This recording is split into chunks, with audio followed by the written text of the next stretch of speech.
Clint, Colette, how's it going?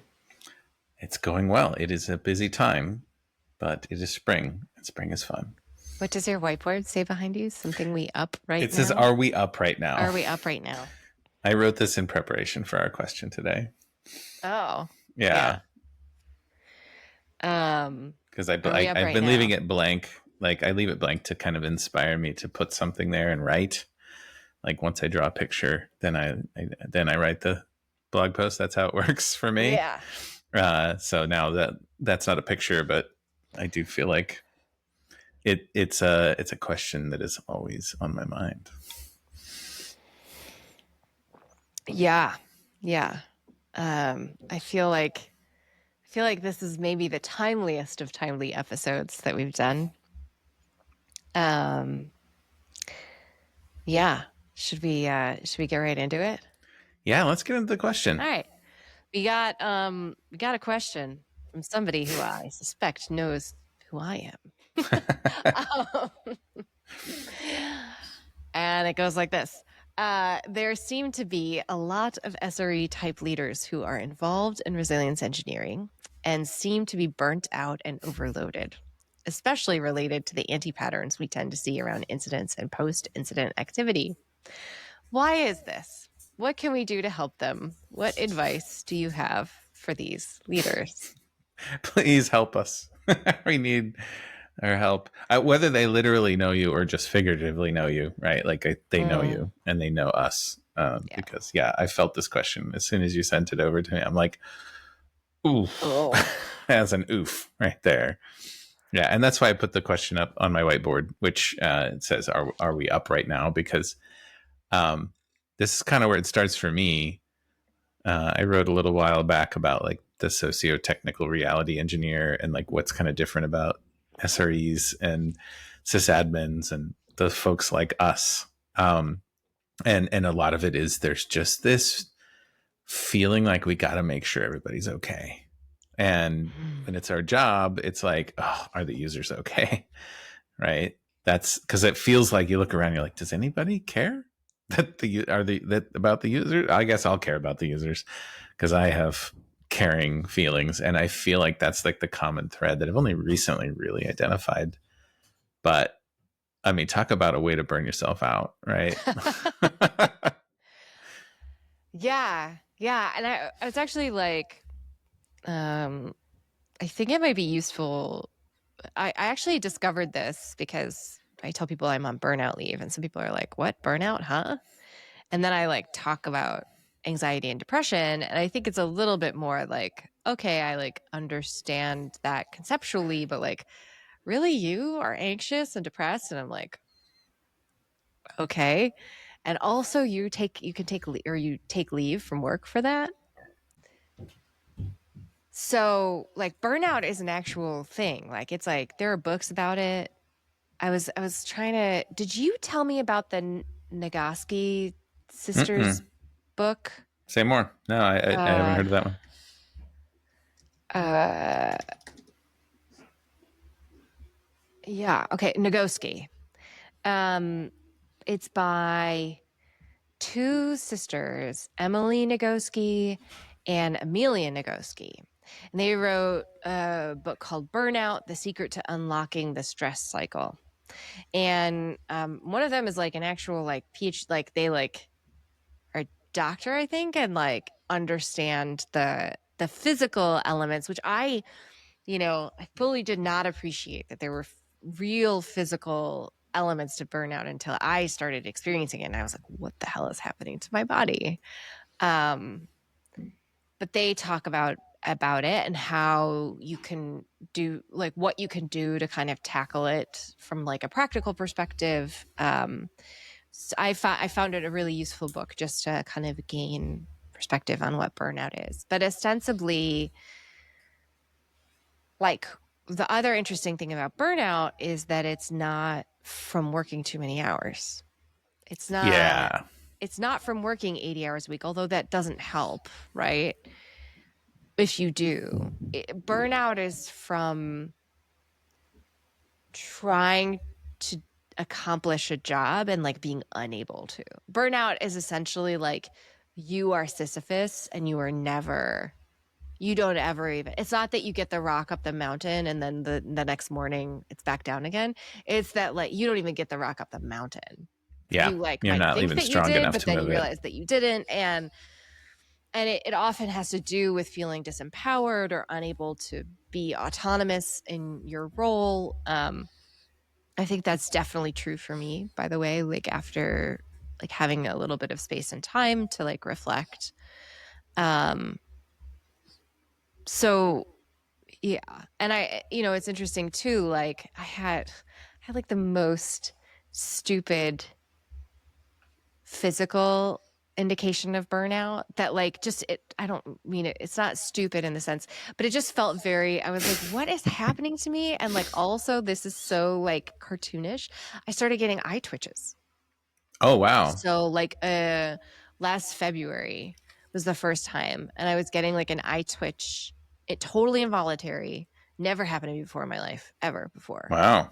Um and it went away so I had this like, as you know, I went to Lund to go graduate and then I promptly got shingles and then got COVID. And so like between all of that like vacation time plus sick time, I was out of work probably for like 4 weeks or something, and it went away after that. And then it came back in both eyes Oh, last wow. December. Double Yeah. eye twitch. Yeah. Yeah. That would be very disconcerting. Like just alone. It is. And then eventually I also got like sorry if this is like TMI, everybody, but I also was No, like this getting is like important, by the way. chest pain and like shoulder pain and like incredible insomnia, especially on like Sunday nights. I could only sleep for like 2 hours. And I would get like basically like symptoms of panic attacks before meetings. Yeah. Yeah. Yeah, that tracks. I haven't had eye twitches, but chest pains definitely had those at one point during a period of burnout. Which the weird thing for me, so I've had the other physical, like insomnia definitely tracks for me too. Like that's a like how to quiet the mind, and you're just like, why won't you shut up, like mind? And I feel like it's the mind is like, at least for me, it's like trying to work out like how we're going to get that agency to get things rolling because you haven't let go of getting the boulder rolling yet. So you're just like, even though you're like, I'm going to quiet my mind, I'm going to meditate, like all this stuff, like until you've actually let go of whatever it is that you don't have agency over, that you're feeling responsible for. I've definitely felt these things. Like this totally tracks. I forgot where I was going with that, but like, I feel like people in our position are particularly prone to this. Like, and when I say our position, I mean resilience aware, reliability focused people at work, like in software. I think it's probably similar in other industries where like it's hard to like, we've talked about this, it's hard to like measure resilience, and we're still not like good at talking about it, so we tend to work in like jobs like reliability engineering. Yeah. And then we're being asked to move needles that we now know we can't move, that others may think they can, right? Right. And welcome Yeah. to burnout, right? Like welcome Yeah. to the burnout generation machine. This is how you construct it. I definitely think that is a huge part of it, like the feedback, like what's wild to me is how I think in my head, right, I always approached my jobs, especially after like learning a lot about resilience engineering and getting my master's degree from Lund and all of that. I really approached my work, but even before then, and you've worked with me forever, so I feel like you know me and this thing. I always approach my work from like, yeah, I might have these like radical ideas or these like things that are a little bit fringe or something, but I always show up and I always do a really stellar job at the rest of the stuff because I know that it's important to build up my credibility so that people are willing to give me the benefit of the doubt and willing to give me that autonomy, right? To sort of try different things or approach something a little bit differently than maybe they had in mind, because they've seen me do this other good work and I've like proven myself to them, right? But that's like such a slippery slope because like there is no like I got this piece of feedback that was like a couple weeks before I like finally just was like I can't go to work anymore. And it was basically like, yeah, Colette, you're like extremely good at you're like really good at your job. Everything that you do as like a director is like amazing. And also nobody in leadership like respects your expertise. Yeah. Oof. And That's a that's just like double it's oof right just like there. the story that I had told myself, right? That if I just do a better job for these folks, if I just give them what they need, if I could only help, you know, I just was like a hamster running on a wheel and it just like all of the gears like came off and it started smoking and I was like, "Oh dear. Yeah. This is not doing what I thought it was." Like, That's a really, I think, interesting.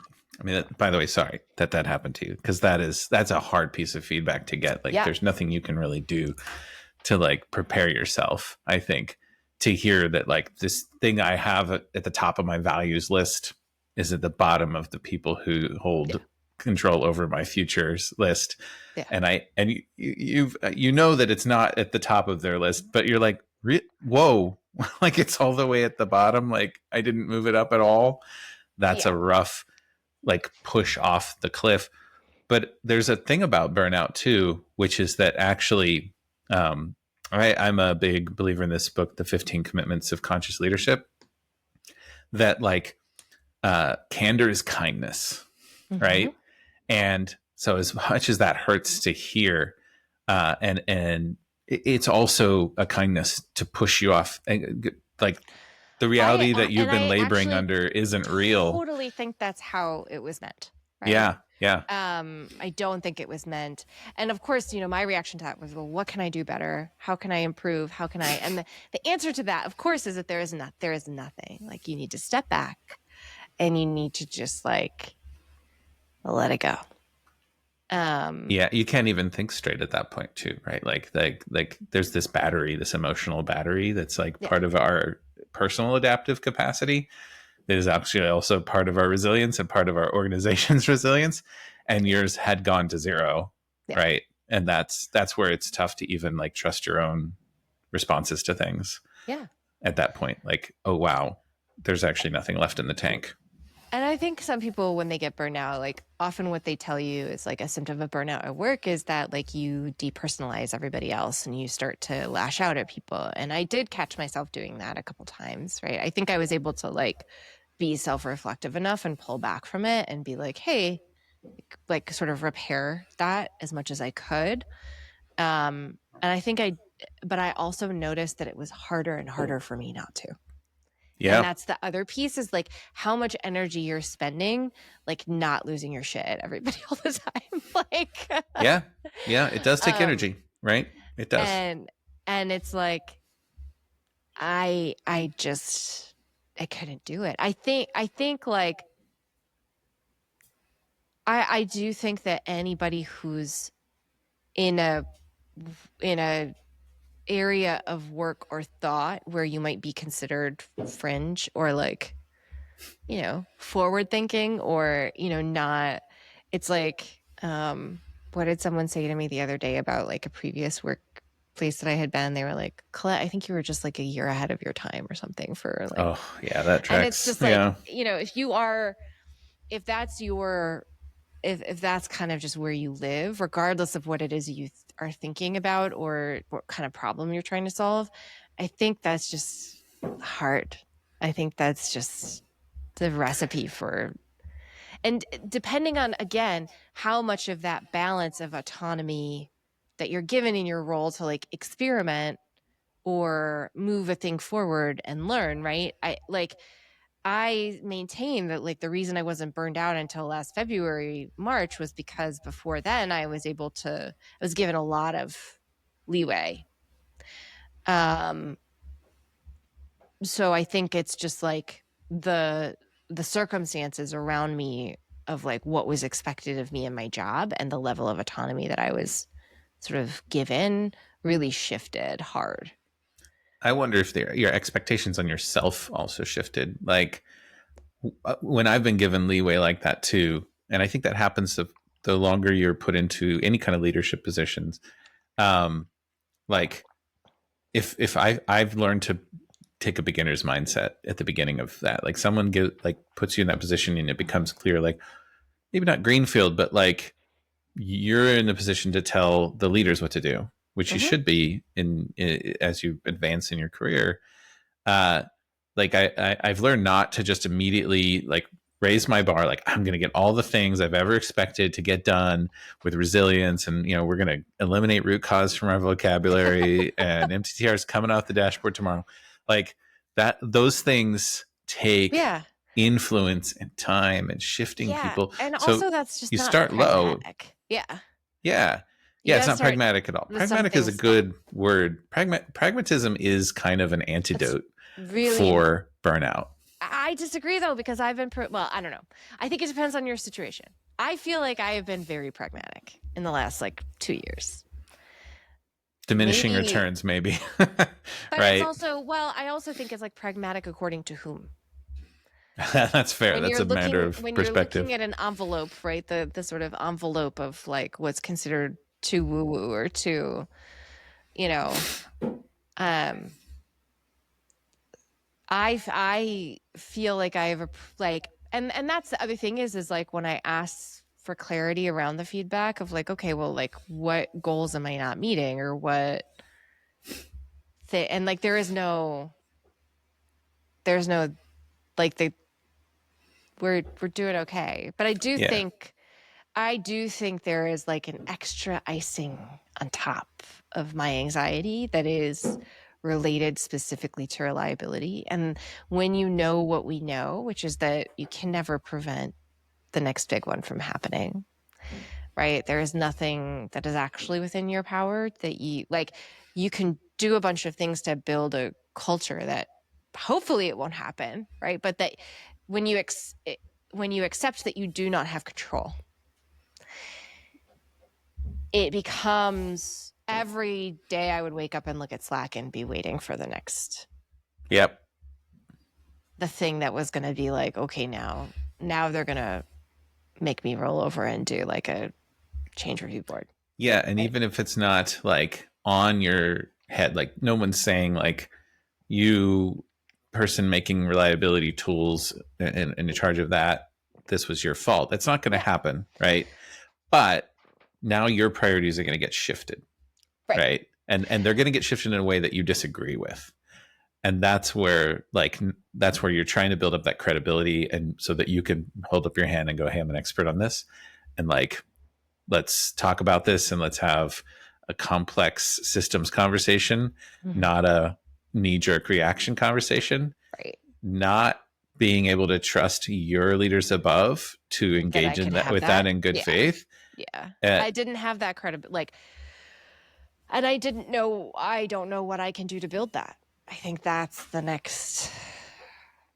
but I think like everybody who has been in a position like that, I've certainly been there, like feels that transitive responsibility. Like, and that's again why I put the question up, like, are Yeah. we up right now? Yeah. Like that's what you're doing, looking Slack. Are we up right now? Like, because my job, my life is easier when we're up, and like I have time to prepare. And I think that's what resilience has given me, the resilience engineering community specifically, is that we need to be focusing on the preparation, right? And Mm-hmm. on the on the strengthening of people, and on the extra capacity for when this happens.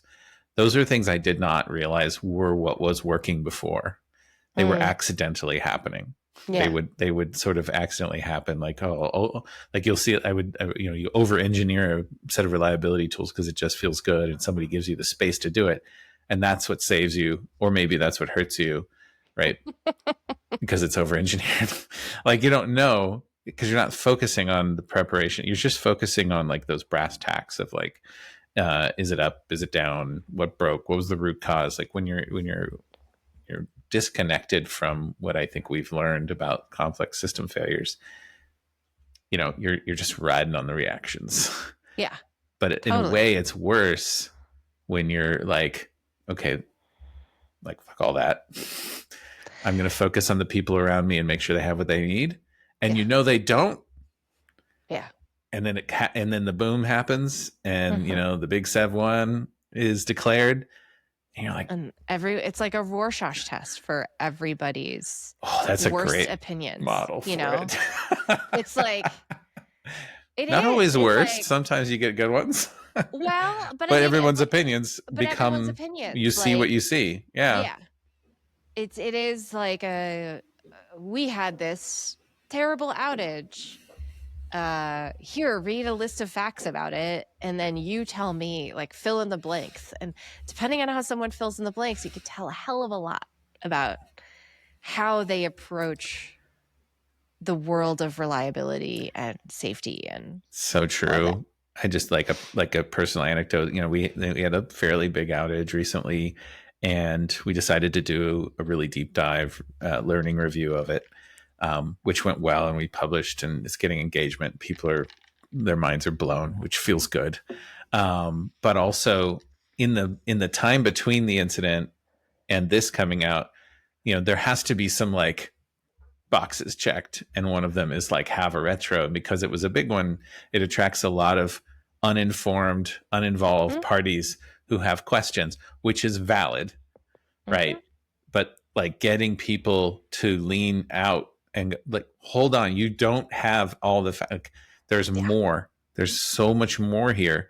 And people going like, sure, however, and then just like Saying what they want to what, say. and Yeah. then just like sharing what the Rorschach means to them, like, Rorschach, oh, I yeah. see, oh, it's so bad that this Yeah. happened. And you're like, actually, like, Had nothing to do with we're that. talking to Yeah. everybody who's involved, and like, yeah, that's a thing, but that's like a But you're 2% of the deeply problem. wrong. Yeah. Like, there's so much more here. Like, can you just like give us some time to tell the story? It's Yeah. been a constant thing ever since the Howie guide came out. Remember Mm. that? I think that gave me a lot of optimism that we were going to get to a place where we could get like deep dive learning reviews done fast. And that's been like a thing I've had to let go of. Mm. I've felt this way, that I'm like, how do we get the story pulled in and told enough that we get a resilience boost from it? We get people's story told without like taking 2 weeks and Having to five, wait 2 weeks. yeah, Yeah. yeah, 2 weeks is like, to me, like the longest you should take. Mm-hmm. But every time I've done it, and I'm like, okay, we're gonna set the deadline at 10 days. Never happen. Like, there's Yeah. more. There's always like a little more you need to do. And that to me is another source of like letting go of that was positive for me, but also leaves a hole. Like, Yeah. it's a different kind of, I'm not burning out on that because it's not happening, but I'm also like, hopefully that's like sitting in the back of my mind, feeding some creative process that maybe I'll combine with someone else's someday, and we'll find a way to do this. But I have to let that be like not a hope, because the hope will also drain the battery. I do think that is why some of the advice out there is to focus on not big incidents, because Yeah. because big incidents cause that reflexive need for respond right now, get those action items in the thing, get the RCA to the customer, like, all that stuff bubbles up with the really big ones. And in some ways, taking 2 weeks for what everybody's like, yeah, so what? That like was what over there? It's like, yeah, maybe that report won't grab your attention the same way as if it were for the big one, but you get the space to do the work in a way that is often harder to do, I think, with bigger ones. Yeah. Yeah, that's fair. Just addicted to the splash. I know. It's The so splash nice to is do a good. big one and to have people love it. I think that's when you've got, thousands of eyes on an incident report. And I just love the changes game. titles. I love making titles. Yeah. This one was "Whose State Is It Anyway?" which is really fun.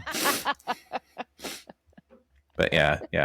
Over the years, I've learned that one over and over and ignored that learning, and just keep doing big ones.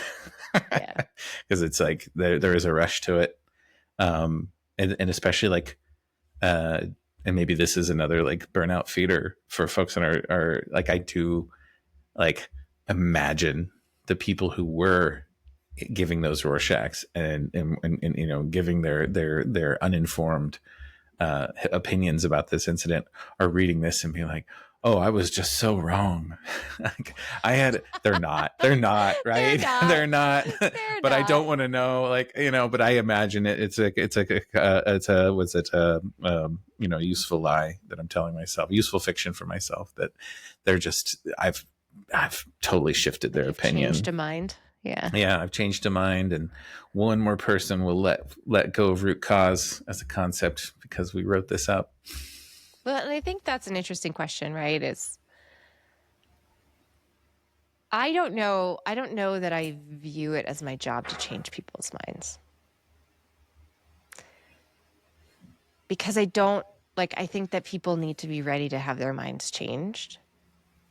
And if they're not, like, and I've come to this the hard way. It's not like I haven't, it's not like I've always felt this way, but it's like, I think that it's more my, well, I mean, I have a set of duties that are my job, right? But like, it's, it's more my job to like gently shift as much of the conversation as I can into the right space than it is to like what people do with the information that they're given is not a thing that I have control over, right? Um, but I think it's hard. It can feel so polarizing. And it doesn't help. Like, look, I'm like, my anxiety and my depression are not helped by like everything else happening in the world right now. And like, I think the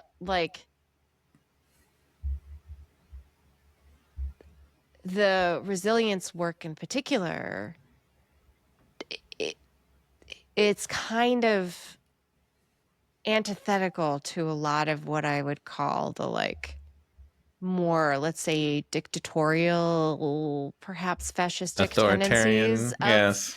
like the vibes right now in tech. Like, it's not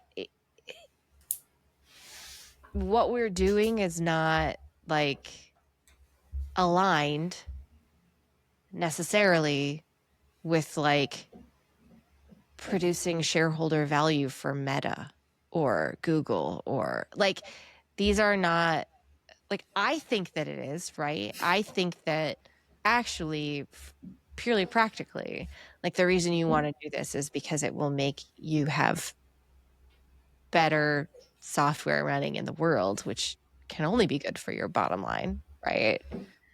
I Um, mean, brand damage. Like, we could go on and on about yeah, like what incidents do and how being better at them is going to be a valuable thing.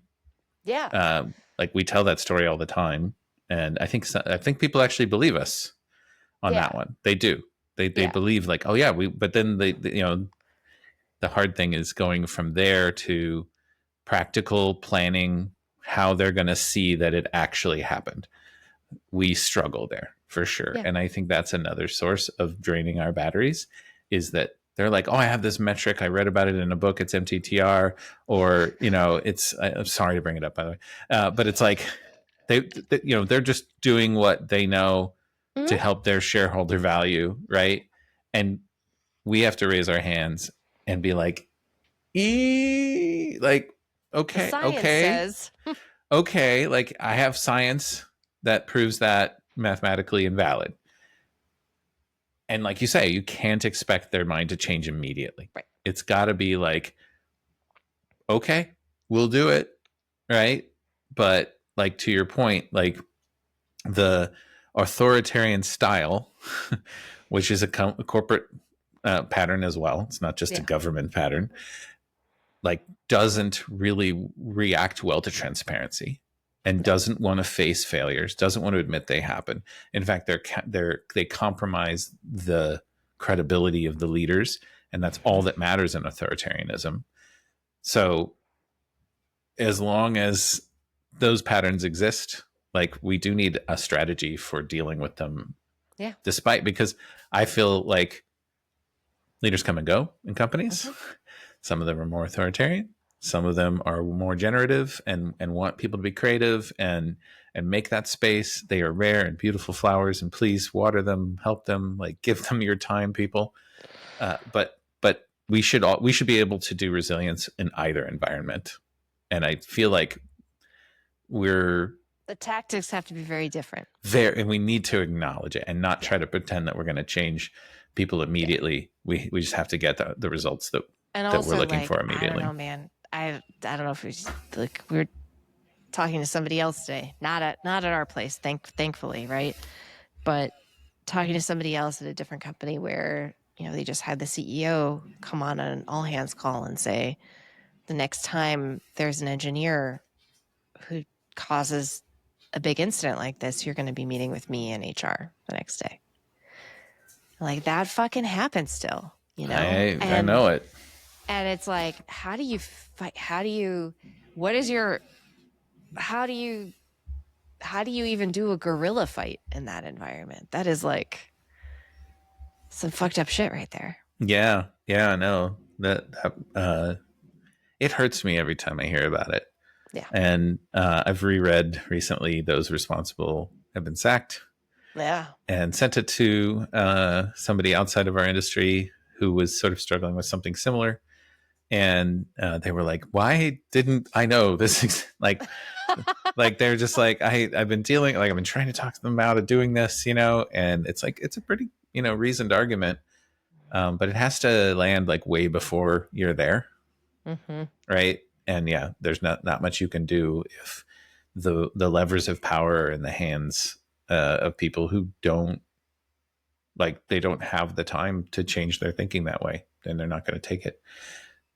Yeah. That one hurts. But I think like from a burnout focusing on our original question, we have to do the guerrilla work we can to make sure that people are prepared for that moment. Right. And we need to make it clear that we're not responsible for that happening. That like we should protect people when we can. You know, we should stand up when we have the power and authority and credibility to do so. But also, like, if that happens to that person, we didn't do it to them. And we will live to fight another day for the next person, hopefully, in our org. And maybe look on LinkedIn, see if there's a better job out there. But I think about what the speaker after Dave Woods at SRECon, she was so good. I forget her name, but the perverse incentives of SRE sticks with me very much. And I'm going to look up her name while you're talking. I'll make sure we link it in the show notes. But, you know, she was very clear, like, you have to let stuff drop. Like, you have to let things go. You have to let things move in a direction. Choosing which things you let drop, choosing which things you let go. That's really hard. Katie Wild from SNCC. Such a good talk. And it's actually the perverse incentives of reliability. It's funny, I misremembered. But yeah, that resonated. And I felt like the room was full of a lot of us resilience folks and a lot of people who aren't there in that journey, but are feeling it. And the hallway was like on fire about that, Chuck. And Dave's, I think, actually set the table really nicely for her because like we were all still kind of wondering what we had just heard. As common, like with Dave's genius, like it takes a little time to soak in. I saw that the video was out and I'm like, oh, I'm going to rewatch it now. I can see compare my notes to what I see now. But Katie's was just like, you could just sit back and let those waves of like, I don't even know what that feeling is. Just being seen, like the whole audience felt seen. Like, yeah, we're all there. Yeah. Oh, yeah. We can let go of things. Are you sure? Because, like, I don't know if we're up right now. Like, I think it's also like, you know, in a lot of talks that I give, I talk about how I love mess. And that's like why I got into this. And I think like, well, what she said in the talk was like, we're people who love to run at fires. Like we're the people who are like running into the burning building instead of running out of it. Like that's just the kind of personality that it attracts. And I have to wonder, right, too, if that's like a burnout, like primed personality. If it's just like, if it's if this is the way that you treat your work, there's a cycle to burnout too, right? Like it's not just something that happens once. Like I've gone years without burning out, and then burned out like every 6 months for a couple of years, and Hmm. then and I think a lot of it has to do with we are primed to burn out, but like sometimes we're in a space where we can, like the boulder's small enough, we can actually push it, and so we don't burn out.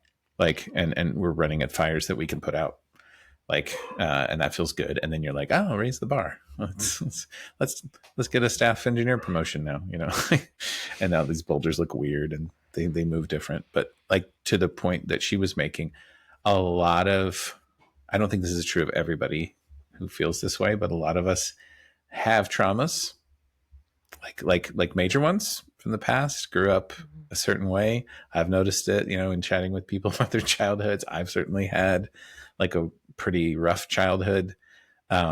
Like we are the people who survived childhood by making everyone around us okay, right? Like Yeah. we weren't necessarily worried about ourselves, but we were like the ones going like, just like I'm like, are the users okay? Like I'm also like, are the engineers okay? And like, Hmm? is my engineering manager friend okay? Right? Like that's the type of person that gets pulled into doing reliability work. And I think it also pulls us, we're also pulled into the resilience community, because after a bunch of those cycles of burnout, you're like, is there like a way to think about this that isn't just push harder on the boulder? And resilience does kind of talk about like, be prepared for the Hmm. boulder roll back down. Maybe you be Right. prepared to not be able to push it. Like I actually think think of resilience strategies is around trying to convince you to not look at the boulder anymore. that. Yeah.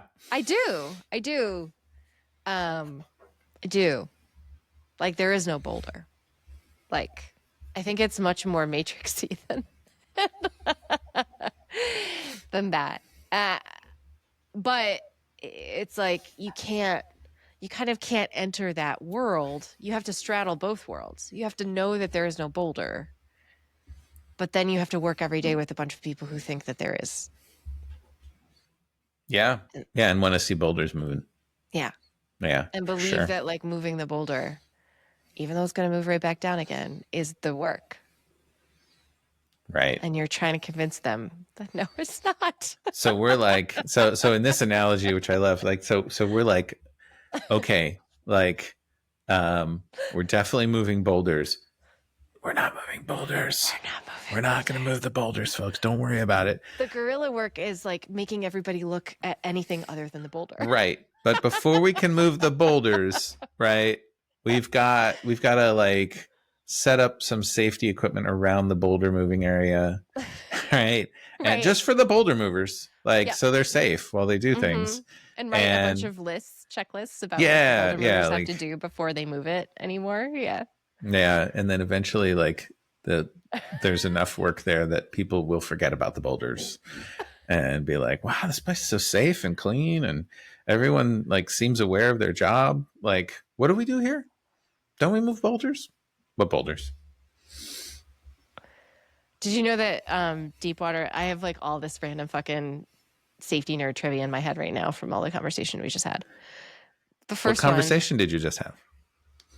So the first one is: did you know that the Deepwater Horizon won like an award the day before the incident happened? They won an award for like the longest number of days at BP Oh my god. without having a incident, like a injury incident on the platform.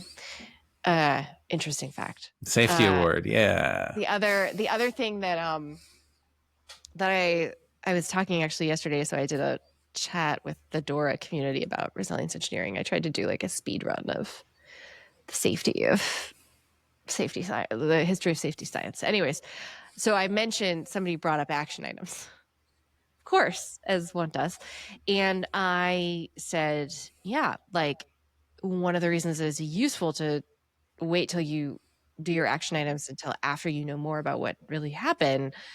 I like said, just Google it because we didn't really have time to talk. But the DMAIB is the Danish Maritime accident investigation board, and there was an accident of a trawler called the trawler, a ship called the Bow Maiden. So look up Bow Maiden, DMAIB. The report's fucking amazing because it's like it's like the stereotypical high level view. The captain takes over the bridge and has had something to drink with his dinner before he takes over the bridge, and everybody else goes to bed. No, there's supposed to be a secondary on duty. Like there's always supposed to be two people, one on lookout or whatever. It's nighttime. They're supposed to be on course for a few hours before they change course. I think a couple hours maybe. But anyways, the point is that their header stays a header for a while. And the captain's like listening to music and talking to friends, and like eventually has to use the bathroom, goes down to his quarters to use the bathroom because the bathroom upstairs is broken. Uh-huh. He has another drink. He falls asleep in his bed. Oh my and God. The vessel runs aground. Wow.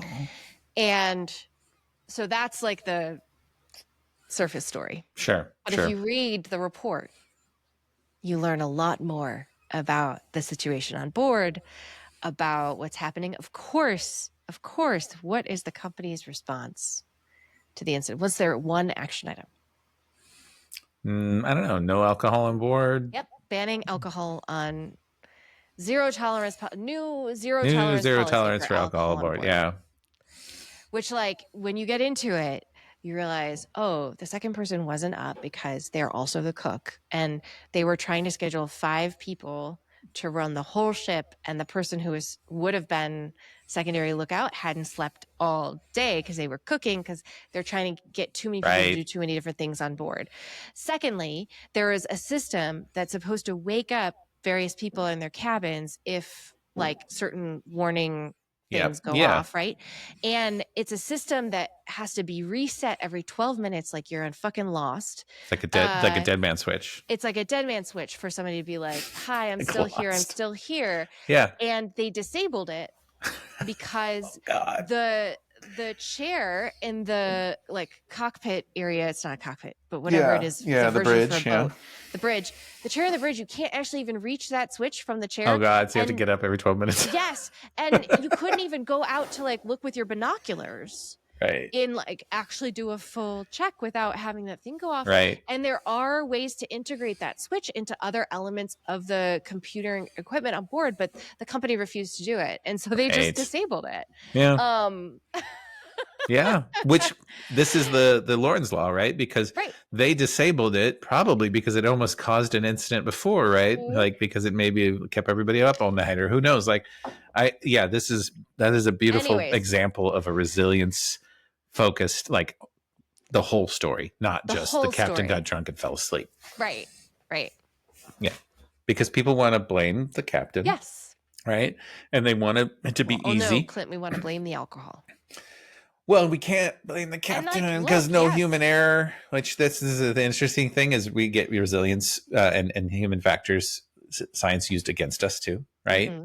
Like I actually saw a complaint about this recently, like how, the blameless culture means we don't talk about certain things because we don't want to blame. Like it's like a misunderstanding of it. Yeah. Similar, like, right. We can't blame the captain and we shouldn't. Right. But like, so we're going to blame the alcohol and then we're going to call it done because we banned the alcohol and we're not going to improve any of the other stuff. And that's what's so dangerous, right? Yeah. Is that you're doing the wrong things. Yep. That is it. It is, because then you see the wrong things done and you see people move past them, and then you watch the people who are still not safe stay not safe. And if you feel like your job was to make them more safe, right, and you can't, that will train anyone. Because I succinctly call my version of Burnout. I'm going to read the book eventually. I've got like 13 on my stack right now. You resilience people just keep giving me more books. But that one sounds really relevant. My really succinct version is we started here and we can probably finish here. you said it's not about working 8 hours a week, right? It's not about working too much. It's about caring too much.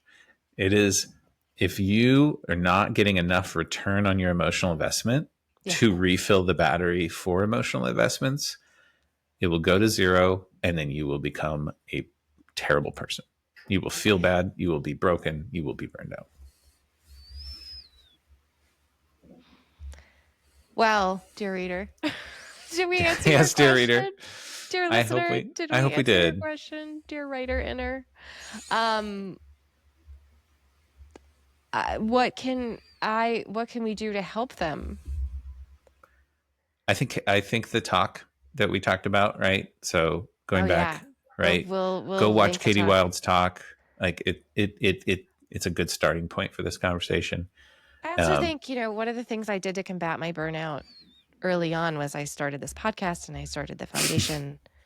And I do think that that's been really helpful for me because it's a place that I can put my energy that like gives back to me. yeah, And I do think community is like such a huge answer to all of this.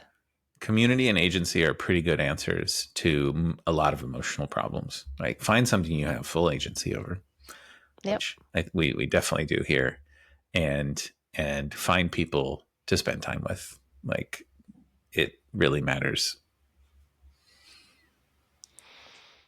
Good luck. I think that's it. Yeah. Good Good luck, night and dear good luck. reader. And yeah, we have a cool episode in a couple weeks coming up to record, which I'm excited about. And yeah, sorry this is a little late this week, but I'm burned out, y'all. So we did it when we could. Glad we did. All right. Bye. Bye.